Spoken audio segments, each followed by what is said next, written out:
नमस्कार दोस्तों, स्वागत है आपका आपके अपने यूट्यूब चैनल अपनी कोचिंग पे।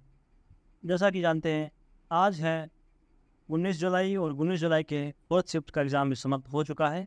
तो अभी हम बात करने वाले हैं 19 जुलाई के एनालिसिस के बारे में।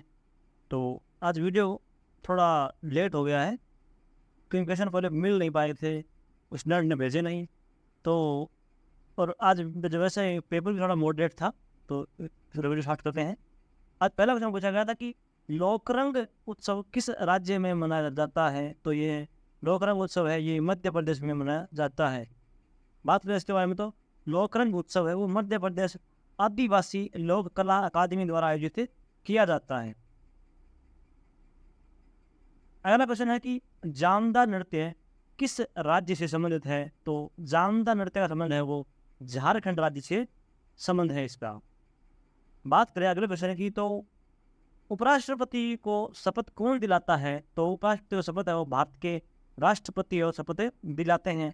इसका उल्लेख जो है वो भारत के संविधान के अनुच्छेद 69 के अनुसार उपराष्ट्रपति और भारत के राष्ट्रपति द्वारा पद और गोपनीयता की शपथ ग्रहण करते हैं। तो 69 में इसका उल्लेख है। अगला प्रश्न है कि पिएत्रा ड्यूरा किसके समय में प्रसिद्ध हुआ। तो यह है शाहजहां के काल में प्रसिद्ध हुआ था, और शाहजहां का काल में एक स्थापत्य कला थी। तो शाहजहां के काल को स्थापत्य कला का स्वर्ण युग भी कहा जाता है। तो इसके बारे में बात करें, तो पिएत्रा ड्यूरा है वो शाहजहां द्वारा अपने शासनकाल के दौरान शुरू की गई एक विस्तृत स्थापत्य तकनीक है। उनके शासनकाल को मुगल वास्तुकला के स्वर्ण युग के रूप में जाना जाता है, जिन्होंने ताजमहल, लाल किला, जामा मस्जिद और शालीमार बाग जैसी कुछ असाधारण इमारतों और किलों का निर्माण करवाया था। तो ये स्थापत्य कला का स्वर्ण युग था। तो शाहजहां ने इन महान जगह का ताजमहल, लाल किला, उनका निर्माण करवाया था। अगला क्वेश्चन है कि वायु में नाइट्रोजन कितने प्रतिशत होती है। तो वायु में नाइट्रोजन वो 78.08% होती है। ये क्वेश्चन दोस्तों 17 जुलाई के एग्जाम में भी शायद सेकंड शिफ्ट के एग्जाम में पूछा गया था, और इससे पहले वाले एग्जाम में पूछा गया था कि H2SO4 है, उसमें कितनी प्रतिशत होती है हाइड्रोजन की, सल्फर की, ऑक्सीजन की कितनी प्रतिशत की मात्रा होती है। अगला प्रश्न है कि किसने गेम फोर्ड हत्याकांड में प्रफुल्ल चाकी की मदद की थी। तो खुदीराम बोस है, इन्होंने गेम्स फोर्ड हत्याकांड में प्रफुल्ल चाकी की मदद की थी। बात करें प्रफुल्ल चाकी की, तो स्टेशन पर रेलगाड़ी के रुकते ही प्रफुल्ल चाकी को पुलिस ने पकड़ना चाहा, लेकिन वे बचने के लिए दौड़े। परंतु जब प्रफुल्ल ने देखा कि चारों ओर से पुलिस गिर गई है, तो उन्होंने अपने रिवॉल्वर से अपने आप को एक गोली मार ली थी। इस हत्याकांड के बाद पुलिस ने उसे पकड़ना चाहा, लेकिन वो खुद चंद्रशेखर आज़ाद की तरह ही उन्होंने खुद को ही गोली मार ली थी इस कांड के बाद में। क्वेश्चन है कि 2011 की जनगणना की थीम क्या थी। तो हमारी जनगणना हमारा भविष्य, ये 2011 की जनगणना की थीम थी। क्वेश्चन दोस्तों ये ऐसा भी हो सकता है कि हमारी जनगणना हमारा भविष्य, ये कौन सी जनगणना की थीम थी। तो इसका उत्तर होगा 2011। क्वेश्चन ऐसा ही कुछ क्वेश्चन था। अगला क्वेश्चन है कि मौलिक कर्तव्य है वो किस समिति की सिफारिश पर आधारित है। तो ये सरदार स्वर्ण सिंह समिति की पर आधारित है मौलिक कर्तव्य। बात करें तो स्वर्ण सिंह समिति की सिफारिश पर नागरिकों के मौलिक कर्तव्यों को संविधान में जोड़ा गया। उन्हें 1976 में 42वें संवैधानिक संशोधन द्वारा शामिल किया गया। स्वर्ण सिंह समिति की सिफारिश पर भारतीय संविधान में 11 मौलिक कर्तव्य जोड़े गए। बाद में एक मौलिक कर्तव्य 11 जोड़े गए, एक और मौलिक कर्तव्य जोड़ा गया बाद में। अगला क्वेश्चन है कि 16 से 29 जनवरी 2023 तक कौन सा टेनिस खेल हुआ था। तो 16 से 29 जनवरी 2023 तक वो ऑस्ट्रेलियन ओपन हुआ था टेनिस का, और ये मेलबर्न में आयोजित हुआ था ये। अगला क्वेश्चन है कि पीसी महालनोबिस कौन सी पंचवर्षीय योजना से संबंधित है। तो ये दूसरी पंचवर्षीय योजना से संबंधित है।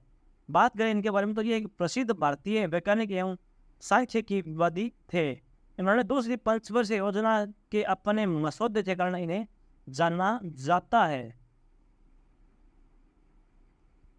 बात करें अगले विषय की तो पहला शीतकालीन ओलंपिक किस वर्ष हुआ था? तो पहला शीतकालीन वर्ष 1924 में हुआ था। और कंप्लीट बात करें तो पहला शीतकालीन ओलंपिक 1924 में फ्रांस के सेमोनिक्स में आयोजित किया गया था। शीतकालीन खेलों को प्रारंभ में ग्रीष्मकालीन ओलंपिक के दौरान ही खेला जाता था। वर्ष 1908 में लंदन ओलंपिक में 4 स्केटिंग स्पर्धाओं की मेजबानी की गई और वही वर्ष में 1920 में आयोजित ओलंपिक में स्केटिंग के साथ साथ आइस हॉकी भी शामिल थी। तो ये इसका उल्लेख था। अगला क्वेश्चन है कि उप प्लापून श्रीनिवास का संबंध किस वाद्य यंत्र से है? तो इनका संबंध है वो ये एक महान मेडोनिक वादक है।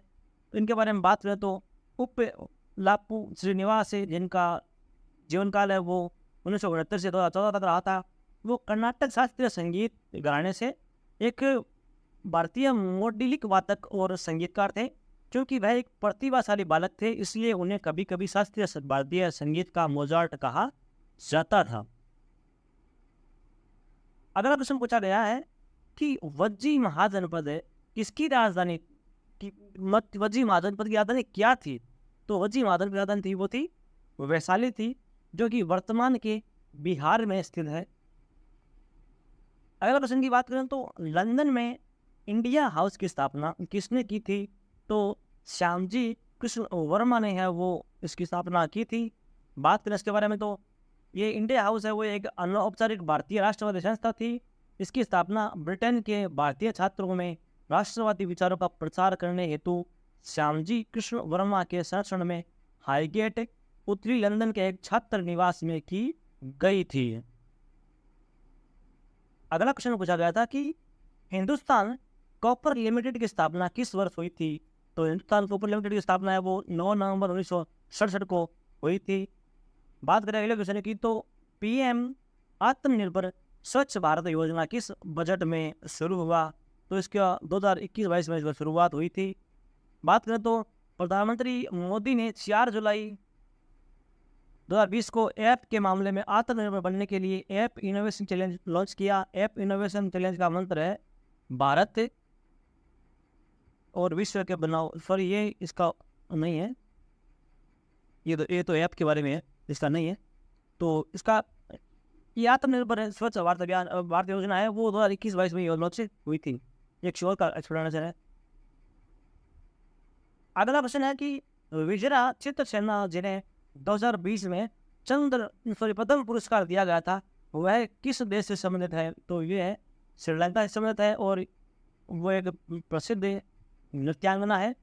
तो बात करें तो 87 साल के देशबंधु डॉक्टर वजीरा चित्रसेना को श्रीलंका में एक जीवित किंवदंती माना जाता है। नृत्य के माध्यम से भारत श्रीलंका संबंधों में उनके योगदानों के लिए उन्हें पद्मश्री से भी सम्मानित किया गया था 2020 में। तो ये इनका संबंध था नृत्य से।